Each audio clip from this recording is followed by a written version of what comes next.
নমস্কাৰ সকলোকে আকৌ এবাৰ নতুন এটা ভিডিঅ'লৈ স্বাগতম জনাইছোঁ।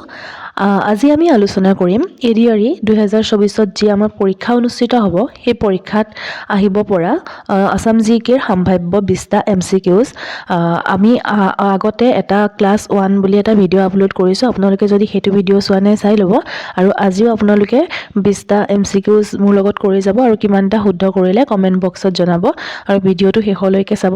চেনেলত যদি প্ৰথমবাৰলৈ আহিছে তেনেহ'লে চেনেলটো ছাবস্ক্ৰাইব কৰিব যাতে আগলৈও এনেধৰণৰ ভিডিঅ'সমূহ আপোনালোকে পাই থাকে। গতিকে পলম নকৰি বলক আমি MCQsবোৰ আলোচনা কৰোঁ। প্ৰথমটো MCQ আমি লৈছোঁ, দ্য আসাম সাহিত্য সভা first founded in the year. Assam সাহিত্য সভা প্ৰথম প্ৰতিষ্ঠা হৈছিল। কিমান চনত প্ৰতিষ্ঠা হৈছিল? 1902, 1912, 1917 আৰু 1920। ইয়াত অপশ্যন নম্বৰ চিটো শুদ্ধ হ'ব 1917 চনত। 1917 চনত আমাৰ অসম সাহিত্য সভা প্ৰথম প্ৰতিষ্ঠা হৈছিল। নিশ্চয় আপোনালোকে এইটো উত্তৰ কৰিব পাৰিছে। আমি পিছৰটো প্ৰশ্ন চাওঁ। 2 নম্বৰ MCQটো লোৱা হৈছে যে the first conference of Assam সাহিত্য সভা ৱাজ হেল্ড এট। অসম সাহিত্য সভাৰ প্ৰথমখন সন্মিলন অনুষ্ঠিত হয়। ক'ত অনুষ্ঠিত হয় আপোনালোকে কমেণ্ট বক্সতো জনাব। আপোনালোকে শুদ্ধ কৰিছে নাই সেইটোও জনাব। আমি এইটো সকলোৱে চাগে নিশ্চয় জানো। ইয়াত শুদ্ধ উত্তৰটো হ'ব অপশ্যন নম্বৰ বি, শিৱসাগৰ। শিৱসাগৰত অসম সাহিত্য সভাৰ প্ৰথমখন সন্মিলন অনুষ্ঠিত হৈছিল। আমি ইয়াৰ পিছৰ প্ৰশ্নটো চাওঁ। ইয়াৰ পিছৰ প্ৰশ্নটো হৈছে who was the first president of Assam সাহিত্য সভা। অসম সাহিত্য সভাৰ প্ৰথম সভাপতি কোন আছিল?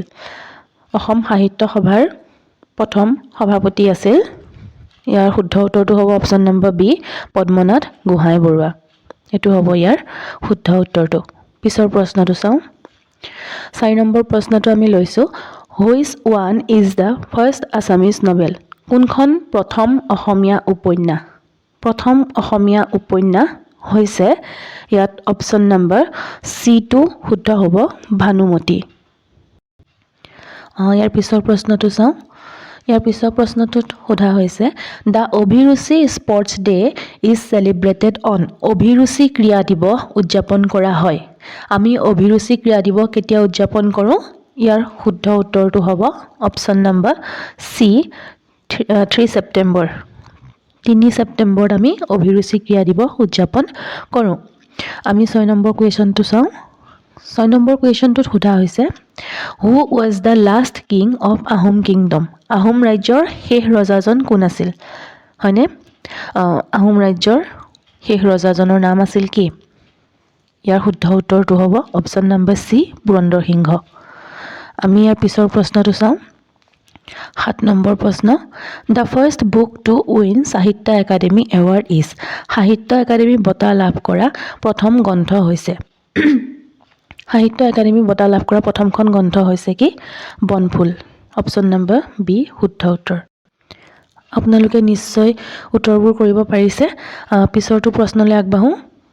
8 নম্বৰ প্ৰশ্নত সোধা হৈছে who is the first barrister of Assam. অসমৰ প্ৰথম বেৰিষ্টাৰ কোন সুধিছে। অসমৰ প্ৰথম বেৰিষ্টাৰ কোন? ইয়াতে শুদ্ধ উত্তৰটো হ'ব option number C, Anandaram Baruah. Anandaram Baruah হ'ব ইয়াৰ শুদ্ধ উত্তৰ। আমি 9 নম্বৰ প্ৰশ্নলৈ আগবাঢ়োঁ। 9 নম্বৰ প্ৰশ্নত সোধা হৈছে the terracotta industry is located in. Terracotta উদ্যোগটো অৱস্থিত ক'ত অৱস্থিত? আমি নিশ্চয় জানো ইয়াৰ উত্তৰটো, হয়নে? টেৰাকোটা ইণ্ডাষ্ট্ৰী অৱস্থিত, ইয়াৰ শুদ্ধ উত্তৰটো হ'ব অপশ্যন নম্বৰ এ, ধুবুৰী। ইয়াৰ লগে লগে আমি পিছৰটো প্ৰশ্নলৈ আগবাঢ়িছোঁ।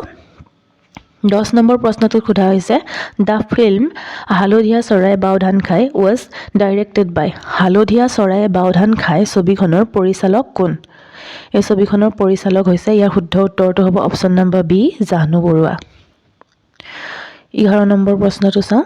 11 নম্বৰ প্ৰশ্নত সোধা হৈছে Shilabhadra was the pen name of which famous Assamese writer. Shilabhadra কোনজন বিখ্যাত অসমীয়া সাহিত্যিকৰ কলম নাম? ইয়াৰ শুদ্ধ উত্তৰটো হ'ব option number D, Rebati Mohan Dutta Choudhury. Rebati Mohan Dutta চৌধুৰীৰ কলম নাম হৈছে শিলভদ্ৰ। পিছৰ প্ৰশ্নলৈ আগবাঢ়োঁ। 12 নম্বৰ প্ৰশ্নটোত সোধা হৈছে the first stadium of Assam was built in অসমৰ প্ৰথমখন ষ্টেডিয়াম নিৰ্মাণ কৰা হৈছিল ক'ত কৰা হৈছিল অসমৰ প্ৰথমখন ষ্টেডিয়াম নিৰ্মাণ কৰা হৈছিল ইয়াৰ শুদ্ধ উত্তৰটো হ'ব অপচন নম্বৰ এ যোৰহাট ইয়াৰ পিছৰ প্ৰশ্নটো চাওঁ আমি Which of the following district of Assam has been declared as first tobacco free district অসমৰ কোনখন জিলাক প্ৰথম ধঁপাতমুক্ত জিলা হিচাপে ঘোষণা কৰা হৈছে অসমৰ কোনখন জিলাক প্ৰথম ধঁপাতমুক্ত জিলা হিচাপে ঘোষণা কৰা হৈছে ইয়াৰ শুদ্ধ উত্তৰটো হ'ব অপচন নম্বৰ সি যোৰহাট পিছৰ প্ৰশ্নলৈ আমি আগবাঢ়ো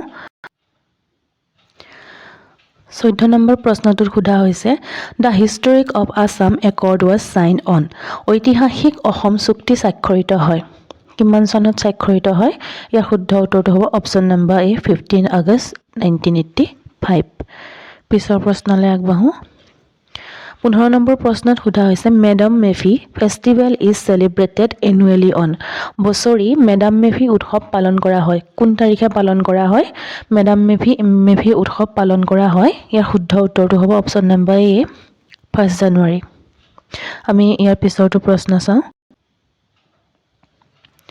16 নম্বৰ প্ৰশ্নটোত সোধা হৈছে which one is the second most populous city in Assam কোনখন অসমৰ দ্বিতীয় জনবহুল চহৰ দ্বিতীয়খন সুধিছে প্ৰথমখন নাই সোধা দ্বিতীয় জনবহুল চহৰখন হৈছে অপচন নম্বৰ শুদ্ধ উত্তৰ হ'ব অপচন নম্বৰ ডি শিলচৰ প্ৰথমখন হৈছে কামৰূপ আৰু তৃতীয়খন হৈছে 3 নম্বৰখন হৈছে ডিব্ৰুগড় পিছৰ প্ৰশ্নলৈ যাওঁ 17 নম্বৰ প্ৰশ্নত সোধা হৈছে which one is first Assamese colour film কোনখন প্ৰথম অসমীয়া ৰঙীন ছবি প্ৰথম অসমীয়া ৰঙীন ছবিখন হৈছে ইয়াতে শুদ্ধ উত্তৰটো হ'ব অপচন নম্বৰ এ ভাইটি 18 নম্বৰ প্ৰশ্নটো চাওঁ which city is also known as the cultural capital of Assam কোনখন চহৰক অসমৰ সাংস্কৃতিক ৰাজধানী বুলিও জনা যায় কোনখন চহৰক জনা যায় এটো হয়তো আমি নিশ্চয় জানো ইয়াৰ শুদ্ধ উত্তৰটো হ'ব অপচন নম্বৰ এ যোৰহাট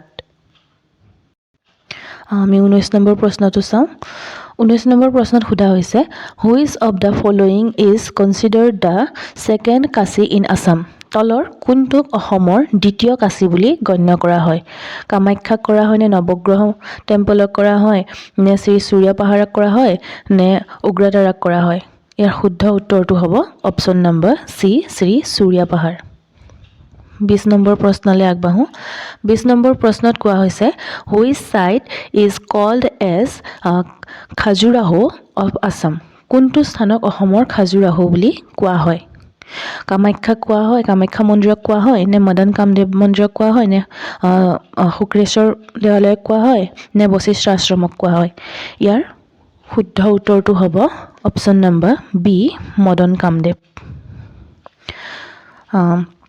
আপোনালোকে 20টা এমচিকিউৰ ভিতৰত কিমানটা শুদ্ধ কৰিলে কমেন্ট বক্সত জনাব আৰু ভিডিওটো যদি চাই ভাল পালে লাইক কৰিব শেয়াৰ কৰিব আৰু চেনেলটো যদি সাবস্ক্ৰাইব কৰা নাই সাবস্ক্ৰাইব কৰিব আৰু ভিডিওটো ইমানখিনিলৈকে চোৱাৰ বাবে বহুত বহুত ধন্যবাদ